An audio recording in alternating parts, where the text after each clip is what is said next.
আমরা চাঁদপুর আসছি, এখন চাঁদপুর এসে যদি চাঁদপুর বিষয়টা যদি না উঠাই তাহলে হয় না। তার উপরে চাঁদপুর এসে যে মাছ দেখেছি, বাপ রে বাপ, ইলিশ, আইর মাছ দেখে সাথে সাথে আমাকে আমার ওই শাক দিয়ে মাছটা ঢাকার চিন্তা ভাবনা মাথায় আসছে, কিন্তু আমি পারিনি, কারণ এই মুহূর্তে আমার কাছে শাক নাই। এখন যাই হোক, যেহেতু শাক নাই, এই চাঁদপুর লেখা এই জিনিসটা দিয়েই আমি মাছটা ঢাকলাম।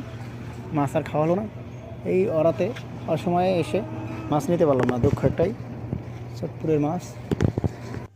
তবে এই মাছের যা দাম চাইছিলে, এরা দেখকে টাকরা টুকরার কাছে হুগে গিয়ে, মাছ তো তাজা, দাম হেরোমেরও বেশি চায় না।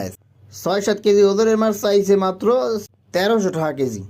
আর মাছে 5 কিলো যাই দিয়ে ইলিশ, আর ইলিশ হাজি ভরা ইলিশ, এই ইলিশের দাম শূন্য তো মাথা মাথা নষ্ট। 2.5 কেজি 1.5 কেজি